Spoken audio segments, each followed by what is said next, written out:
Church 16 book sales. Fred's new book had been out for 8 months before it got a review. It was from an independent newspaper from Chicago. It was a 4-star review by the in-house literary critic. Fred Katz's Making of a Misogynist is a cautionary tale about what happens when a person becomes too absorbed in any one thing. It also is a life lesson we should all heed about not getting involved with others in outside activities. In short, living a superficial life can and will be hazardous to your health. The clipping came from his agent folded into a resignation letter. The letter said, Fred, it pains me to write this letter. We have been together for 8 years. The last 3 have given me gray hairs. Keeping you publisher interested in your second book took a superhuman effort. They wanted to dump you more than once on the project for lack of progress. The book they published was to fill a contract, not to make an effort to promote. They weren't happy with the finished product because it didn't the same market your first book did. They want out of the contract on both books because maintaining a stable is no longer profitable. They ran off a print run to satisfy the contract and dumped it in Chicago. They also canceled a 6th printing on the first. I live off royalties. No sales, no royalties. I liked the book, but me and a few readers in Chicago don't generate royalties. I send my regrets. Sam. Fred read the letter and the clipping. He was stunned. He didn't expect anything like that as a reaction to his book. It was the best thing he had ever written. It was the most meaningful thing he had done in his life, but he was abandoned by both his publisher and his agent because of it. He felt sick to his stomach. The clipping made it worse. With proper promotion, it could have had modest sales, and he could have been back on the steel breeze of promotion. Now he would miss all that and, in the process, need to find a new agent. Losing his agent and his publisher, as well as the rights to 2 books, was a total tragedy. The scope of it was still unmeasurable, as until a few minutes ago, he was blissfully unaware of it. He stood in the doorway in stunned silence. No new royalties, no income, a single check of an unknown amount for the wholesaled books, God only knows when, and nothing in the pipeline. Way to hit bottom, Fred, he muttered to himself as he walked to the kitchen. He put the letter and the clipping on the table and sat down to reflect on the new situation. He was a published author with a bestseller under his belt. That might get the teaching position back if the college wants to spend the money. His little adventure with food poisoning and kidnapping caused the loss of that job. He probably would have to grovel and beg as creative writing teachers with A.S are a dime a dozen. Mail order editing? Where does one get the work? Magazine work? Full compost file already with magazine work. File cabinet full of rejection letters. Actual work experience? None. Occupation, writer/author, never having done anything else except teaching sophomore creative writing at a small liberal arts college. He jotted his ideas on a yellow legal pad. The page filled fast. Every idea had several reasons for not being applicable. For pages in, he got up and looked for beer. As usual, there wasn't any. Not only that, but the letter came instead of the expected royalty check. The last one was a 4-digit number with a decimal point in the middle. He really needed that second book. They were all except a few in a discount book warehouse destined for dollar stores and bodegas, with no chance for a second printing. When it suited the lawyers, he would get a check with promotion expenses and the advance deducted from it when it suited the lawyers. Party over, Fred. Sinloy GI. Worse yet, Marjorie didn't know a thing. Marjorie had given up her profitable scam and was working for visiting nurse. Not driving was a huge handicap for her as she was dependent on the local bus system that was geared to college students or Shoe Leather Express. Fred had also given up driving, as supporting a car was more money than he wanted to spend. It had been years since he renewed his license, so he would have to start from scratch, and being from downtown Philadelphia, he never drove much anyway. He was never comfortable behind the wheel. He continued to scribble his alternatives on the legal pad. Every alternative has at least 3 reasons why it wasn't possible. Sharing quarters with Marjorie, for example. She still had the little 2-room behind the school clinic. She also had a paid motel room anywhere there was a Best Western. The idea of living in a motel since his kidnapping/forced vacation gave him the willies. It wasn't just the motel room, but Marjorie as well. He loved her, but she had kept him comatose for 2 months and still hadn't said much about that time period. She had used the same methods to cut a man to total incontinence, making sure that he survived to experience it. She was still very wary of showing affection to anyone. Real closeness seemed impossible, even after almost a year of seeing each other. Emotionally, she was an enigma. She could laugh and joke around, but still seemed distant. He wasn't sure she was capable of real long-term love, the kind he craved desperately. In short, she scared him as much as motel rooms. Worse yet, he was financially dependent on her now, as he had borrowed money from her to make rent over the last couple of months while the book wound its way through the marketing channels. She was willing because she had read and enjoyed both opuses.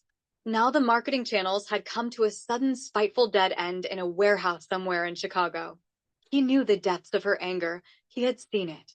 How could he tell her what happened to him without either being killed or nullified? As he puzzled, he scribbled notes on the legal pad. The seeds of a novel sprung out at him. The subject matter was of a sort that were beyond pornography.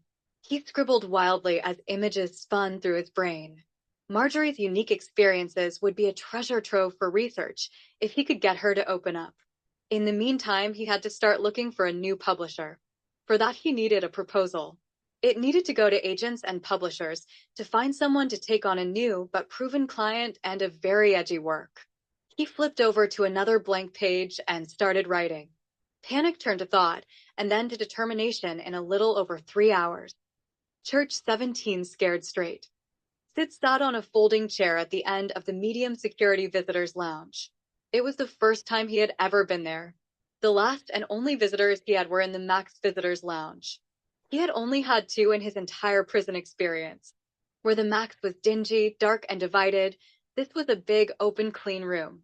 Instead of the institutional green walls, this room was a light flamingo pink. 4 rows of folding chairs were set up facing Sid's chair. Sid was dressed in his modified stained orange jumpsuit. He had fasted for 2 days to keep the leakage down to a minimum. He drank a bottle of Maalox to neutralize the digestive juices that were pooling in his depend. He was nervous. He had never done anything like this before. He wasn't sure he could. The teenagers that were coming were sex offenders from a couple of juvenile units. They were all first offenders from good families. Their families applied to have their children go through this program. It was called Scared Straight. It was a program that hopefully would impress upon the immature minds of the young offenders the end result of a life of crime. Sid, a lifetime criminal specializing in sexual offenses, was their instructor. Before he ended up there on the present conviction, those teenagers would have been considered prey for him. Gender was unimportant to him in those days. Release and power were his motivations. He loved generating fear. The sexual release was just a byproduct. Now he was fearful. He was weak and outnumbered. He also had life in the hole if he screwed up this project. It was the most important thing he had ever done. He heard voices in the corridor. They were young voices. There were boys and girls in the group. He was hoping to have only boys, but someone in corrections didn't bother to check gender on the applications, so there were 4 girls in the group. They walked in laughing and joking with each other, nudging and pushing as they chose their seats, totally oblivious of Sid at the head of the room. They giggled and talked until the escorting corrections officer blew his whistle. The murmur died down to a few whispers. The correction officer walked to the head of the room and blew the whistle again. This time he got his desired quiet. Ladies and gentlemen, this is Sid. He isn't here this time for 40 counts of aggravated sexual assault and 4 counts of forcible rape. He has a record of prior convictions for pandering, sexual assault, sodomy, blackmail, and attempted murder.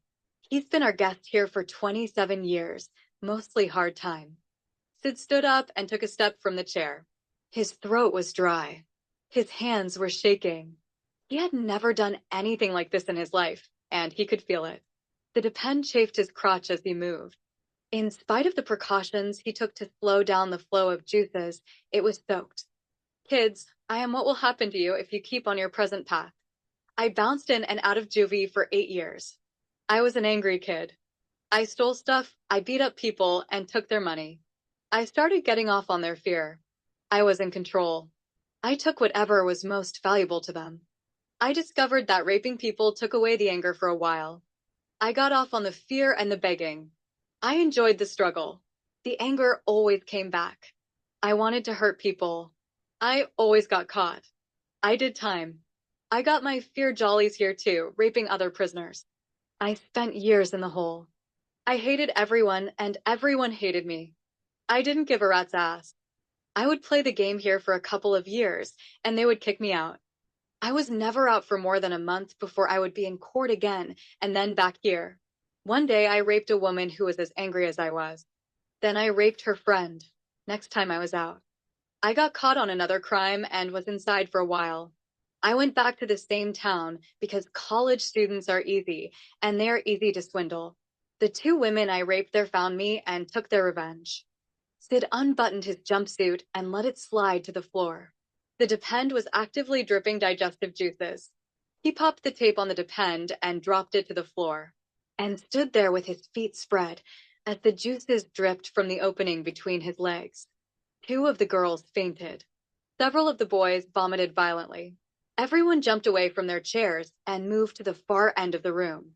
The biggest of the boys started weeping uncontrollably. He was a part of a gang rape that hospitalized the girl involved. This is what eventually happens to sex offenders. Look and remember, I was where you are now. I didn't ask for help. My selfish anger brought me here. I caused this. I deserve this. You have time. Whatever it takes. Sexual violence does this. Not just to your victim, but to you as well. Somebody somewhere will eventually remember and get even. You are lucky to be in America. There is help here. Use it. Don't be afraid of seeming weak or what your friends think. It's your ass I'm talking about. He started walking toward the group. They recoiled in fear and revulsion. The juices were a steady stream down the insides of both his legs. Here, reach out and touch the reality of it. This is what happens to sexual predators if they keep at it long enough. Okay, Sid, you've made your point. I don't think you need to say or do more. Let's go back and get you cleaned up. Yeah, I think I've made my point. At least I hope so. With that, the guard and Sid walked out of the room, leaving the jumpsuit and the Depend behind on the floor and a trail out the door. Sid was getting a little lightheaded, but he felt good. He didn't remember feeling that good for a long, long time. Church